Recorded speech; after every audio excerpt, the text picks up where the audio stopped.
The auction house on Tozer smelled of lavender mist and quiet cruelty. It was a floating cathedral of wealth, suspended above the jungle canopy like a smug god, its glass floors revealing the beasts below. Blue-fleshed attendants drifted by, trays of fizzy crystal drinks, and strange fruits balanced with mechanical precision. The elite of the Xylaneth coalition milled beneath the chandeliers, trading insults as compliments and sipping the suffering of others like fine vintage. A hush fell as the next lot was wheeled onto the stage. A pregnant human woman.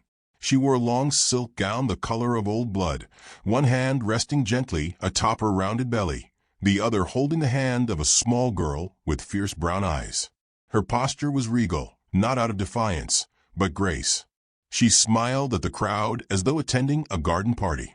Next, the auctioneer announced, curling his many lips around each word with glee, a rare Terran pairing, female, approximately 30 Earth years, and offspring, female, age 7. Captured on outer fringe world. The mother carries another. Fertility confirmed. Behavior, compliant, emotionally expressive. Low threat classification. The crowd rippled with murmurs. Ah, but they do breed fast, Kudatralvek's noble, with eye stalks quivering. And look how calm she is. That smile is quaint. Like a pet that's learned to accept the leash, another added. The child looked around the room with a studied stillness. Not fear, not awe. She scanned like a clockmaker might study cogs, noting cracks, watching rhythms. The crowd misread it as confusion. They always did. May I speak? The woman asked gently. Her voice was soft as cotton, but it carried like iron through silk. The auctioneer blinked. Unusual request. But granted. The council enjoys exotic displays. Lena Marlowe turned slightly, hand never leaving her daughter's, and looked out into the alien crowd. Her smile never wavered. Thank you for your hospitality. I know it's not easy to host guests who bleed. A titter of laughter passed through the hall. She is amusing, one muttered. She'll fetch a fine price, said another. I'll offer 10,000 dendrites. 20, snapped a feathered noblewoman from the back. 25, came a rasp from a lizard-skinned governor with more medals than chin. The girl tugged on Lena's sleeve and whispered something. Lena knelt, listening. Then she straightened and addressed the crowd again. My daughter just asked a question, she said warmly. She asked, how long until they start screaming? Polite chuckles. More bids. No one noticed the twitch in the auctioneer's uppermost eye, or the quiet way the girl pressed her palm to the stage floor for exactly 3 seconds before standing again. 35 dendrites, barked the lizard governor. 40, 45, and the young one goes to my niece's garden. The auctioneer raised his hammer, eager for the sale to conclude. Sold. Lot 39 to Chancellor Brox of the Dravari Imperium. Cheers, light applause, and murmurs of disappointment circled the room. Lena bowed her head gracefully. Tess mimicked her, but neither looked at Brox. Brox stepped forward, slithering onto the stage. His robes shimmered like wet obsidian. You will find your new existence pleasant, he said. I have the means to make discomfort obsolete. Lena smiled up at him. I'm sure you do. But may I ask for a favor? Brox tilted his head, intrigued. Speak. When the screaming starts, she said softly, please remember that we asked nicely first. Silence. Awkward. Then someone laughed too loud. She's just being dramatic, an alien chuckled. The auctioneer forced a smile and gestured to the handlers. The human pair were escorted off stage through a side corridor lined with golden light panels. Brox followed, already planning how to extract obedience and utility from his latest acquisitions. In the corridor, Lena hummed. A soft earth tune. Tess matched her steps perfectly. The guards, tall crustacean bipeds, paid no mind. One even tapped its claw along with the rhythm. They were brought to a private suite, opulent by prison standards. Pillowed floors, curved walls, ambient soundscapes meant to reduce aggression. Brox entered after them and sealed the door. You'll remain here until transport. I trust you require no chains. Lena tilted her head. Do you? Brox chuckled, the sound like knives stirring a pot of coins. I look forward to seeing what a human mother does when she has nothing left to protect. Tess looked up at him. That's the problem. You think that's when we're weakest. He blinked, then scoffed and left. The door slid shut with a hiss. Lena sat cross-legged on the floor. Tess crawled into her lap. Are we on time? The child asked. Lena brushed a hand over her daughter's curls. 17 minutes ahead of schedule. Tess grinned. I slowed the auctioneer with a suggestion loop. I know. I saw. Good timing. The girl reached into the seam of her dress and pulled out a folded strip of memory film, no larger than a fingernail. Exit maps, heat flow diagrams, internal gravity seams. Lena took it, kissed her daughter's forehead, and swallowed the film in one smooth motion. In case they scan. Tess nodded solemnly. High above the planet, cloaked in the dark between starfields, the Terran ship Wendigo silently slid into position. It was blacker than vacuum, masked with bioadaptive plating, its thrusters cooled to near absolute zero. Its captain stirred a cup of tea and watched the auction feed through stolen satellites. She signaled, he asked. 3 gestures confirmed, said his aide. I touch. Hand to belly. Then the smile. She always was poetic, the captain murmured. Send the song. Back on Tozer, every console in the palace flickered for precisely 8 seconds. A lullaby played. Soft, earthy, simple. Most aliens ignored it. Some shivered. In her suite, Lena closed her eyes as the melody filled the air. Her breath slowed. There it is. Tess squeezed her hand. You think they heard it? They will. The auction house never slept, not truly. Even in post-sale revelry, security systems whirred, guards prowled, and nobles indulged in their new prizes. Music played. Toasts were made. At precisely the moment Chancellor Brox reclined with a glass of Carthian oil wine, the eastern wall of the auction hall exploded inward. Not loudly, just precisely. Structural load bearings snapped. Shimmering, defensive grids fizzled and fell. And from the dust emerged something utterly unremarkable at first glance. A human.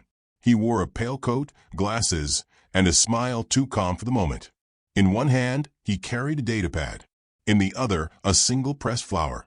Good evening, he said, stepping over broken stone.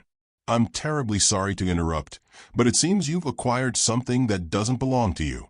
Security screamed commands. Blasters rose. The human did not flinch. I've always believed in polite requests first, he continued. But in case manners don't work. He tapped his pad. All across the palace, lights died. Explosions? No. Worse. Silence. Darkness. Systems went null. Gravity buckled. Oxygen regulators inverted. Biolocks disengaged. Wealthy nobles found themselves trapped, gasping, inverting, choking in sealed pleasure pods. The man straightened his glasses. We'd like our people back now. Also, for future reference, auctioning pregnant women? Poor form. He turned and vanished into the smoke. In the suite, Lena stood as the lights flickered red. It's time, she said. Tess ran to the vent and began unscrewing a panel with a sliver of metal hidden in her shoe. Lena rolled up her sleeves, revealing faint blue circuit thread tattoos pulsing just beneath the skin. The door hissed. 3 guards entered. Lena smiled at them. I'd like to offer you a choice. The guards paused. You can kneel or you can scream. I promise the first is less embarrassing. They laughed. Only one screamed. Hours later, as smoke curled from the ruins of the palace, and human drop ships hovered in patient formation above the burning towers, a message began playing on every frequency, in every language. You have taken what is not yours. You assumed compliance was weakness. That smiles meant submission. That motherhood meant fragility. A pause. You were mistaken. Back aboard the Wendigo, the captain stood beside Lena and Tess as they watched the planet burn from orbit. Below, survivors were scrambling, ships failing, empires whispering. Do we reply to the surrender offers? His aide asked. The captain raised a brow. Tess answered for him. Later. Let them stew. Mom says fear tastes better when it's aged. And Lena, watching the world spin beneath her, simply said, They thought they bought a mother. What they bought was war. It started with a lullaby. Somewhere between Jupiter's forgotten moons and the edge of Terran space, the song rippled across frequencies, soft, warbled, and ancient in its innocence. Most satellites ignored it. A few flagged it as corrupted media. But buried beneath its melody, layered between sound waves and silent pulses, lay a signal designed not to alert but to awaken. At New United Nations command, a quiet room at the center of Earth's deepest bunker hummed to life. A man stirred his tea with a glass rod, watching the melody's waveform scroll across the main screen. He looked about 40. He wasn't. His badge read Commander Elias Ash. His chair creaked only when he let it. His smile came slow, deliberate, as though memories moved his face before thoughts did. "It's hers," he said. The technicians glanced up. "Ma'am Marlowe?" asked one. Ash nodded. "That's her signal. Same encoding as Canary Protocol 7. She's in." "And the child?" another technician asked, fingers trembling above the keys. "She's alive," Ash said. "She wouldn't have triggered this if she wasn't." One technician exhaled sharply, shoulders slumping in relief. Ash stood. "Begin warming the Spindle fleet. Route orbital drop pods to black. Load them with Ravagers." "Sir," the lead tech said carefully, "don't you think it's premature? I mean, this was a slave auction. It wasn't an act of war." Ash looked at the man like he was a strange painting he didn't much care for. He stirred his tea once more, then set the rod down with clinical precision. "Wrong," he said softly. "That wasn't an auction. It was bait. And they swallowed whole." He turned to the comm array. His voice dropped to that calm, terrible register known best by hurricanes and courtroom hangings. "Send the message. On the other side of the galaxy, aboard ships that didn't exist in any official registry, humans woke from cryo-naps. Their orders were embedded in their dreams. Words like vengeance, precision, and smile politely filtered through their neural cores. Old soldiers dressed in silence, braided hair with reverence, and touched weapons that hadn't yet been named. Earth was not going to war. It was already at war. The galaxy had simply taken too long to notice. Tozer continued to burn. Fires climbed the spires of the auction house. Alien nobles scuttled for their yachts. The Chancellor was dead, his organs neatly folded and mailed to 3 rival systems. The slave-holding cells had been emptied, their locks melted into the floor, and Lena Marlowe stood on the balcony of the palace's east wing, holding her daughter's hand. They both watched the chaos with the serenity of a family admiring fireworks. Tess, still 7, but looking suddenly older, chewed the edge of her sleeve. "They still think we're the victims," she said. "We are," Lena replied. Tess snorted. "Not really." Lena smiled. "No, not anymore."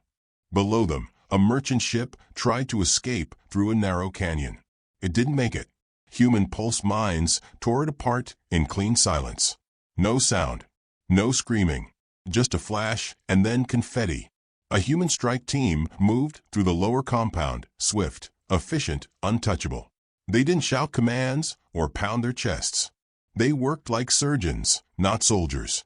Tess leaned her head against her mother's belly. "Will the baby remember any of this?" Lena looked up at the stars. "The baby will remember the lullaby. That's enough." The stars answered her in kind. From the black between systems came Earth ships, not the ones shown in museums or news feeds, but the real ones. Angular, dark, silent as sin. Ships made from alloys named after extinct predators. They didn't arrive in formation. They arrived with intent.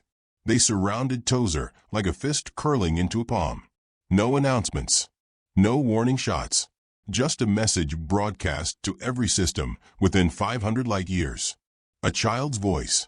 "You took my mother and me. We're coming to take you." The Galactic Senate met in a panic. Representatives of 1,000 systems hovered in crystalline chambers, squawking through translators, throwing holograms and accusations. Old rivalries flared. The word Earth echoed like a curse.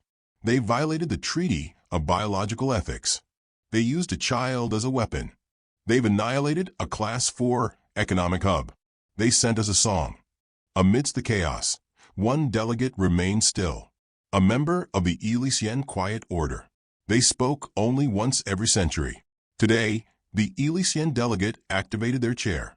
When I was a larva, it said, my nurse told me stories about a species that smiles before it strikes, that sings before it eats, that breeds like prey but kills like gods. The room stilled. The Eliction's 3 eyes blinked. I thought it was myth. One of the other diplomats trembled. If humans truly plan this, what do they want? Ash's voice filled the chamber. They hadn't noticed the feed had been hijacked. We want our people, he said, seated calmly at a desk somewhere no one could trace. A steaming cup of tea sat beside his hand. We want our children safe. And we want you to know, every time you look into the stars, that we're still out here. Smiling. He sipped. Now, kindly surrender your ships, your records, and the names of everyone involved in the auction. Or we start removing planets. The feed cut. Not all systems resisted. A few, clever or cowardly, immediately offered reparations. One small trading guild even returned a pair of enslaved humans still in cryo. Ash accepted the gesture with a handwritten thank you note. But others chose arrogance. One system, Vel Tharak, a warlike mining colony, launched a preemptive strike on a suspected Terran listening post. They hit nothing. In return, their moon vanished. No heat signatures. No blast. Just absence. In orbit, Vel Tharak's sensors recorded a single line carved into their remaining satellite side. Please behave. On the edge of Terran military command, General Hannah Tazy studied a digital globe of Tozer. She'd known Lena once. They'd trained together. Lena had always been the quiet one, the kind of woman who brought fresh coffee to morning drills and could snap a neck before sunrise. She's in the Corps now, Tazy murmured, deep inside their records. The aide beside her frowned. What's she looking for? Tazy didn't answer right away.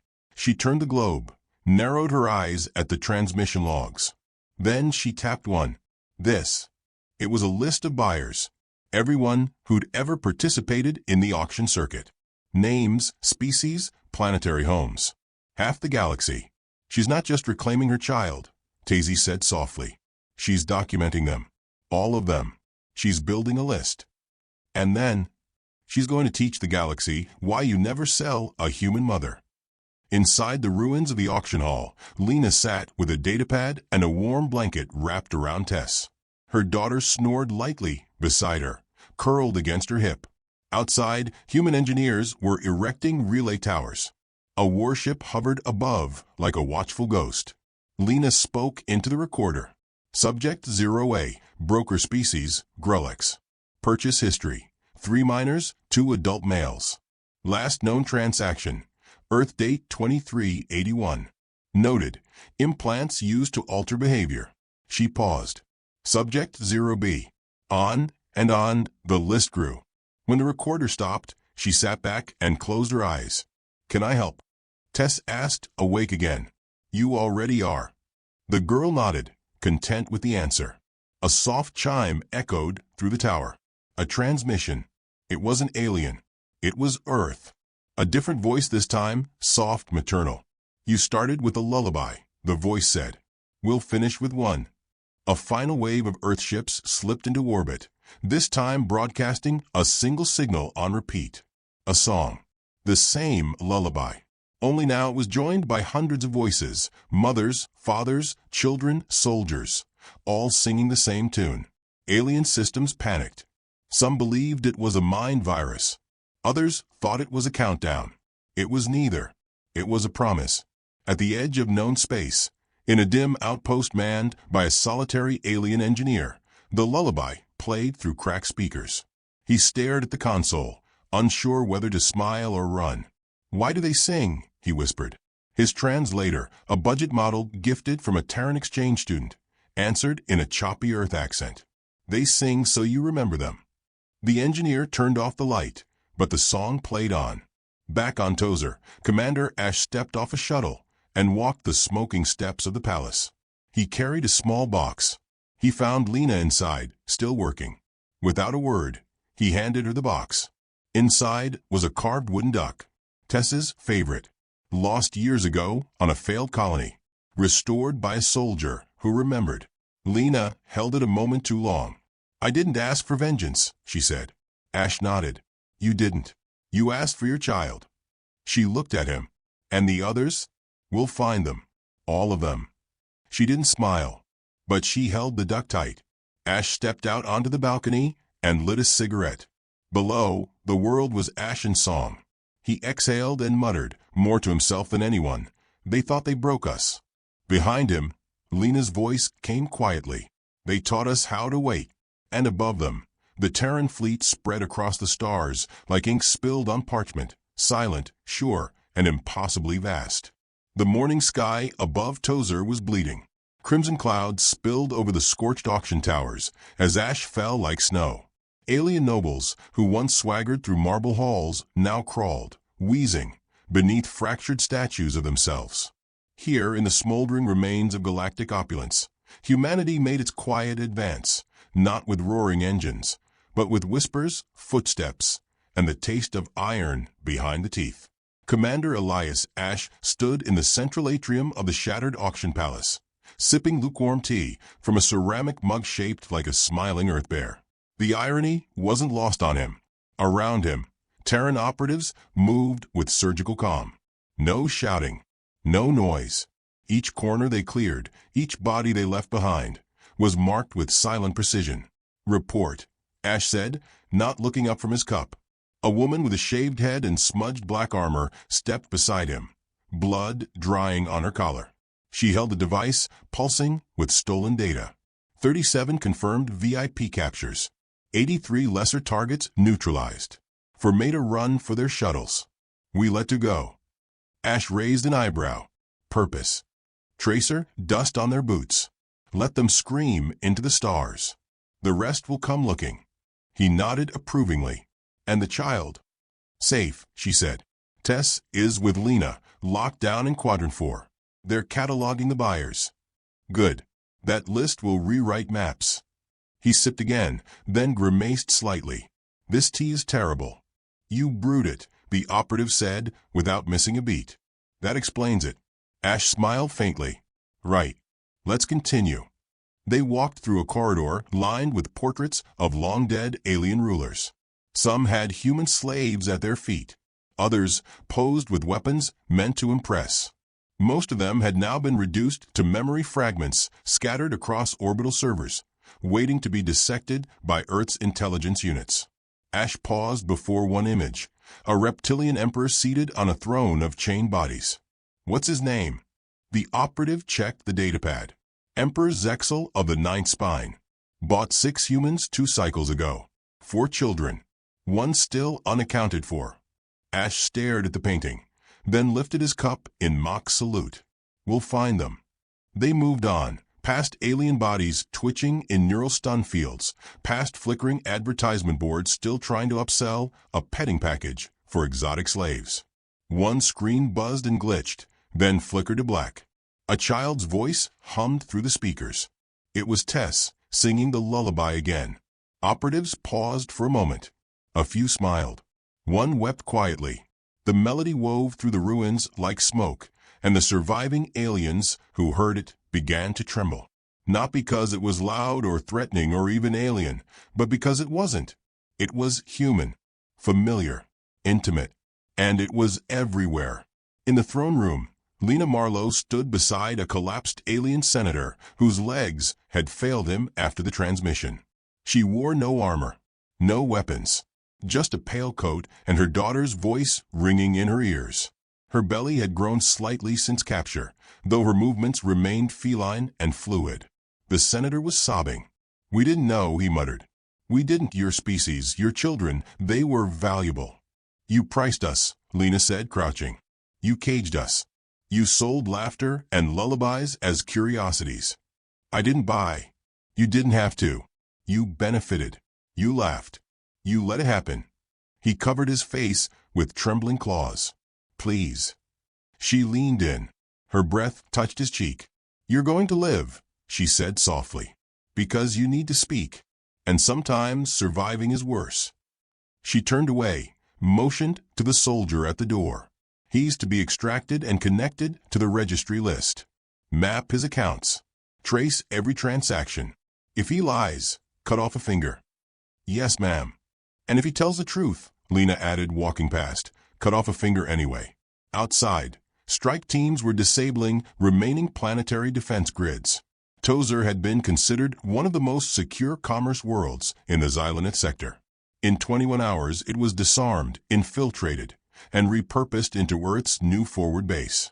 Not because humans had better tech, because they had better planning.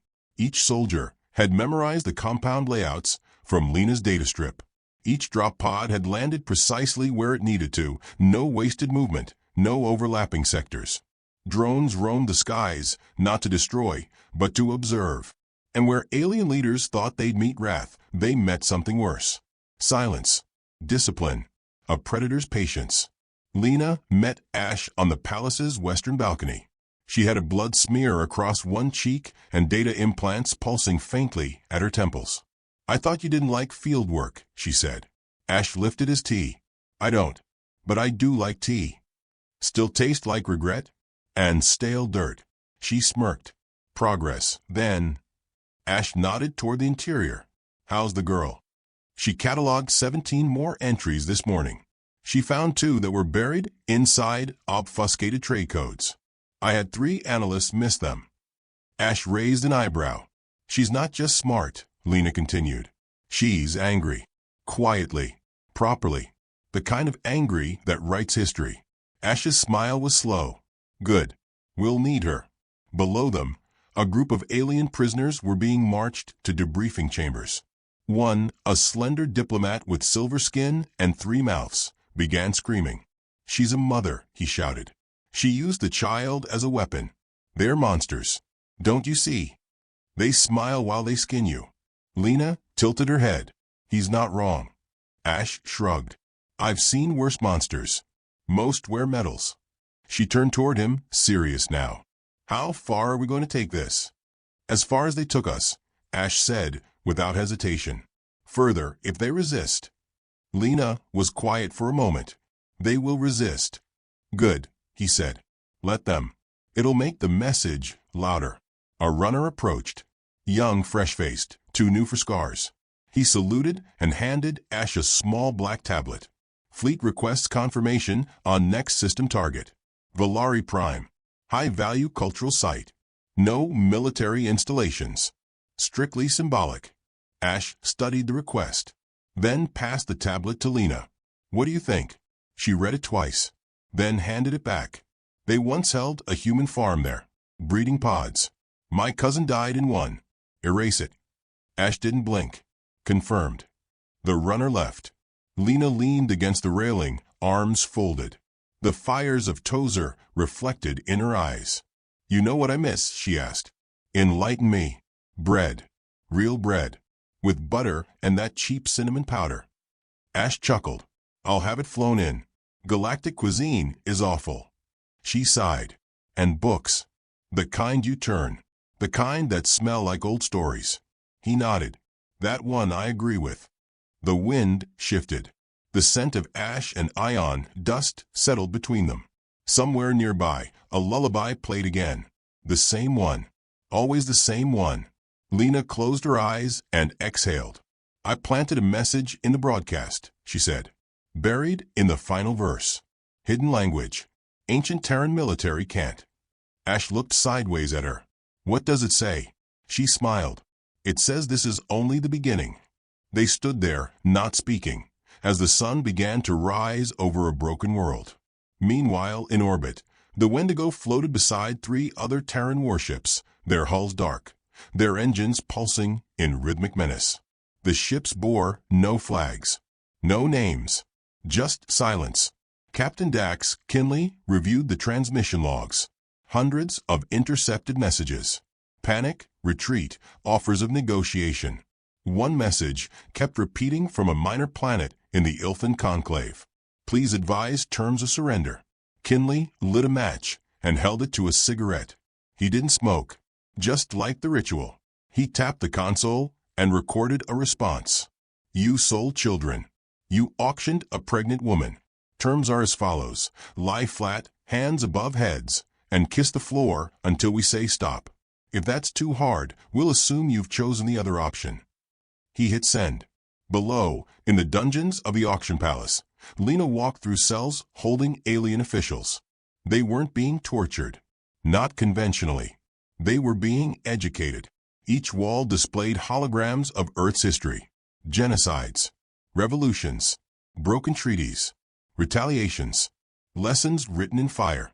Audio loops played old Terran war songs, joyful, defiant, cruel in their celebration of survival. One alien curled into Itaself, weeping. I thought you were new, it sobbed. Primitive. Lena leaned in. We never said we were kind.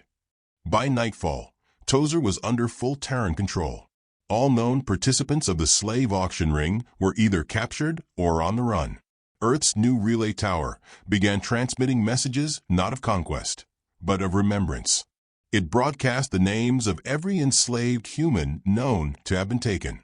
Not for vengeance, for record, so no one could pretend it hadn't happened. Lena sat with Tess beside a campfire in the palace garden. The girl was toasting protein rations on a stick. It wasn't bread, but it was warm. Mom, Tess asked, licking grease from her fingers, when do we go home?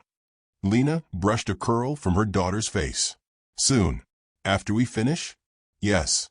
Tess thought for a moment. Do we have to finish all of them? Lena didn't answer immediately. Then softly, we do. Ash arrived, settling beside them, tea in hand. He offered a flask to Tess. She sniffed it. Smells like feet. It's mint. Tastes like lies. He chuckled. The stars above blinked, one by one, as Earth's fleet spread farther into the dark. No explosions. No broadcasts. Just motion. Unstoppable. Silent. Tess laid her head in her mother's lap. Will the stars ever stop running? Lena stared upward. No, she said. Because now they know we're not coming to conquer. We're coming to correct. Ash sipped his tea. Tell me, he said, what happens after justice? Lena whispered, history happens. And above them, another system went dark. The message repeated every 13 seconds. In every galactic language known. Across every frequency. Into the veins of every star-spanning empire. Earth's terms, give us everything or keep running. It arrived in the form of a child's voice, Tessa's voice, calm, steady, unblinking. It followed them into their sleep cycles, into their sermons, into their emergency bunkers and gilded council chambers. Systems tried to block it, jam it, override it. Nothing worked. The voice always returned, cutting through static and ceremony alike. Everything, it said again, or keep running. For those who still refused to understand, Earth provided demonstrations. On the 7th orbital day, following the fall of Tozer, the capital city of the Venari Dominion, once considered a marvel of organic architecture engineering, withered into Itaself like a time-lapse of decay. Not a single explosion. No impact. Just entropy, accelerated. Matter undone. One building at a time. There were no Terran ships in sight. Only a message. This is what polite looks like. Inside the core Terran command cruiser Wendigo, Commander Elias Ash stood at the center of the operations deck, calmly reading a physical book as alerts bloomed around him like autumn leaves. He didn't glance up as the strategic coordinator approached. 49 more planetary governments have submitted formal capitulation, she reported. 6 of them included family trees of their council members. One asked if we wanted the mineral rights or just the throne. Ash turned a page. Throne's too gaudy. Let them keep it. She hesitated. They also sent recipes. Terran fusion dishes. They're trying. He closed the book. They're scared, he said. And desperate. Desperation makes people generous. Fear makes them consistent. He walked toward the Starglass viewport. Below, the remains of the Valari Prime cultural sanctum spiraled in slow, symmetrical fragments. The humans had left one wing standing, intact, untouched. As a monument, as a warning. Ash sipped his tea, now brewed correctly thanks to an AI he personally threatened. Behind him, Lena entered the room with Tess in tow. The child had a new satchel slung across her back, and her expression was caught somewhere between pride and exhaustion. "I made a book," she said. Ash turned. "A book?" "A big one," Tess said. "It's all the names." Lena placed the satchel on the nearest console and withdrew a thick silver tablet. When activated, it projected thousands of holographic entries in neat lines. Human names, age, status, where they were taken from, who bought them, who profited. "It's done," Lena said. "Every human sold or taken in the last 80 years. And every alien involved, direct or otherwise." Ash stared at the list for a long moment. "This is our new map," he said. Lena nodded. "We follow it system by system. Show up. Ask politely. Correct when needed." "No negotiations?" he asked. Tess cut in. "They already negotiated when they bought people." Ash turned to her, his face unreadable. "You're certain you want to be involved in what's next?" Tess's answer was immediate. "They made me watch my mother kneel. They laughed. Then they tried to take me. No, I don't want to be involved." She looked up at him, eyes like sharpened glass. "I need to be." Ash gave her a slow nod. "So be it." Outside the viewport, a Terran dreadnought drifted into formation with the others. Its designation, Mercy's Teeth. Beneath it, 10 minor outposts that had refused Earth's terms were now surrounded. No damage yet, just presence. A reminder. Back on the command deck, a new communication came in. An alien ambassador from the Cliveth Assembly. Female. Slender. Delicate. Her voice trembled slightly. "We accept your terms. All trade ports. All resource grids. You will install your advisors. You will draft our new legal code. We only ask for leniency." Ash smiled gently. "You'll have it," he said. The ambassador looked up. "Really? You'll have the exact amount of leniency you gave your human servants. The ones who raised your children, cleaned your nests, died in your sun mines." The smile did not reach his eyes. "Measure that leniency," he said, "and apply it to yourself." He cut the feed. Lena joined him at the viewport. "Do you remember," she asked, "when we used to be small?" Ash breathed through his nose. "I remember when we pretended to be. We thought we'd find kindness out here. We found reflection," he said. "A mirror with sharper teeth." She leaned her head against the glass. "We just wanted to join them." "They didn't want equals," he said. "They wanted ornaments." There was a long silence between them. Tess, seated nearby, began compiling more names, this time alien ones. Those who helped. Those who sheltered escaped humans. Those who tried to speak against the auctions. Not everyone had been a monster. Earth would remember them too. Lena sat beside her daughter, watching her tiny fingers dance across the interface. "She's going to change everything," Lena whispered. Ash, watching them both, gave the faintest nod. "She already has." Then came the ping. An encrypted message. Not from orbit. Not from an alien. From Earth. A single image. A map. Dozens of new flag systems. Places previously off-grid. Secret trade posts. Hidden research sites. And one, larger than the rest, marked in bright red. "The auction nexus," Lena breathed. Ash narrowed his eyes. "I thought Tozer was the nexus." "So did they," she said. Tess looked up. "It's still running?" "Looks like," Ash said. "The core ring. The true heart. Everything we've done so far was surface." He straightened. "Reroute the fleets." Tess's fingers moved again. Data flowed. Power spun. Location triangulated. "Hyper coordinates locked," she said. "Travel time, 6 days. Unless we cheat." Ash grinned. "I like cheating." Lena stood. "So do I." 6 days later, a black hole blinked. Not because it died. Because something moved through it without asking permission. The auction nexus was built into the bones of a long-dead godship. A megastructure left by an ancient species no longer remembered. It orbited no star, floated in no system. It hid in gravity shadows, layered behind dimension folds. It was designed to be invisible. But humans had found it. They always find what tries to hide. The Wendigo arrived with its fleet spread wide, not in a line of attack, but in a circle, surrounding the Nexus like old wolves circling a wounded deer. No announcement this time. No song. Just silence. Inside the Nexus, the auctioneers panicked. Officials screamed. Guards snapped into readiness. But there was no escape. The folds collapsed. The exits erased. The systems obeyed new masters. One final message played across the Nexus screens. It was a woman's voice. Lena's. We don't want your gold. Your planets. Your apologies. We want your silence. Then she whispered, because we are done asking. On the bridge of the Wendigo, Tess sat beside her mother, staring at the glowing sphere of the Nexus ahead. She reached for her hand. Will it hurt them? Lena looked down. No. We're past pain. Then what? Memory. She turned to Ash. Begin. Ash gave the order. One by one, the lights of the Nexus dimmed. Not from destruction, from absorption. Human AI infiltrated every layer, rewrote every file, flipped every protocol, turned every slave collar into a data key. Every room became a confession booth. The entire structure became a living museum of cruelty. Its architects still inside.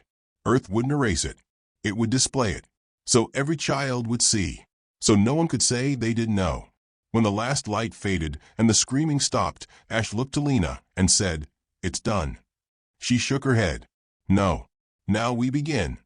Tess stepped forward and placed the silver book, the registry of the Taken, into the main command console of the Nexus. She pressed a single button. The names projected into space. They covered the sky, not in vengeance, in honor. And as the stars blinked behind them, the Terran fleet moved again, not to conquer, but to correct. The galaxy had two choices left. Give Earth everything, or keep running.